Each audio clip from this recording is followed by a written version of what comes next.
विजेंद्र, लेकिन अदिति, क्योंकि जब हम दक्षिण की बात करते हैं, कर्नाटक अहम राज्य है, विधानसभा चुनाव भी कितने दिलचस्प थे, वहां की राजनीति भी कितनी दिलचस्प रही है पिछली, अगर हम 1-2 सालों की बात कर ले तो ऐसे में ये सीट क्या कहती है? ये सीट और पूरा राज्य।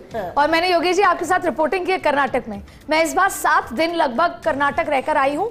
यहाँ तक कि गांव में किष्किंधा, क्योंकि राम के नाम पर चुनाव हो रहे हैं, तो मैं किष्किंधा जहाँ हनुमान का जन्म हुआ वहां होके आई।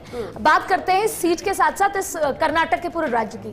कर्नाटक क्यों महत्वपूर्ण है इस चुनाव में, बिंदुवार समझिए। पहला, कर्नाटक वो राज्य है, अगर भारतीय जनता पार्टी, आपने लेटली सुना होगा श्वेता, 370 अगर भारतीय जनता पार्टी को 300 तक भी जाना है तो कर्नाटक वो राज्य है जहां पर क्लीन स्वीप करना ही होगा, उसके बिना 300 नहीं टच किया जा सकता। सेकंड, दक्षिण का वो राज्य जहां पर भारतीय जनता पार्टी खुद को कंफर्टेबल मानती है और उम्मीद करती है। तीसरा फैक्टर सुनिए आप, जेडीएस के सर्वाइवल की बात, ये वो राज्य है जहां से प्रधानमंत्री रह चुके हैं। अगर मैं देवेगौड़ा जी की बात करूं, ये वो राज्य है जो चिकमंगलुरु इंदिरा गांधी का रिवाइवल हुआ, ये वो राज्य है जहां पर से आते हैं मल्लिकार्जुन खड़गे, पार्टी के राष्ट्रीय अध्यक्ष, दलित चेहरा। ये वो राज्य है जहां पे भारतीय जनता पार्टी के बीएल संतोष संगठन मंत्री आते हैं, जिन्होंने विधानसभा में फ्रंट फुट पे बैटिंग की, इस बार उनको बैक फुट पे लाकर देवेगौड़ा, सॉरी माफ कीजिएगा, येदियुरप्पा, उनको इस बार बॉल दिए वापस से, तो उनका भी सर्वाइवल डिपेंड करता है।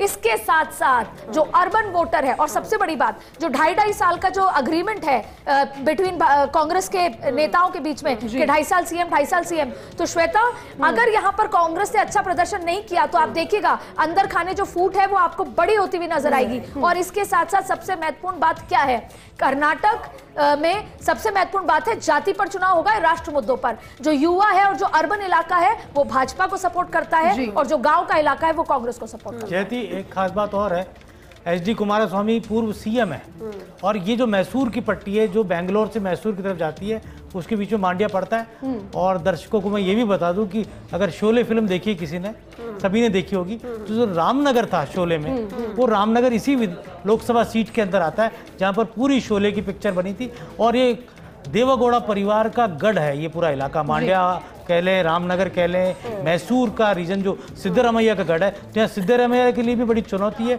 और एक बड़ी बात यहाँ पर है कि अलायंस हो चुका है बीजेपी और यहाँ पर कुमारस्वामी की पार्टी का, देवेगौड़ा की पार्टी का, तो उसका फायदा यहाँ पर अलायंस को मिलेगा। और मुस्लिम परसेंटेज भी यहाँ पर ज्यादा है, मुस्लिम वोटर यहाँ कुमारस्वामी के साथ जाता है मुस्लिम वोटर। बिल्कुल योगेश जी, देखिए फैक्टर्स तो कई सारे हैं जो इस सीट को बहुत ज्यादा इंटरेस्टिंग बना रहे हैं, लेकिन लगातार दूसरी लोकसभा सीटों पर भी बात कर रही है। एक और बात जेती की, क्योंकि यहाँ बड़े बड़े चेहरों के नाम लिया जाती है, तो संघ के सर कार्यवाह दत्तात्रेय होसबोले भी कर्नाटक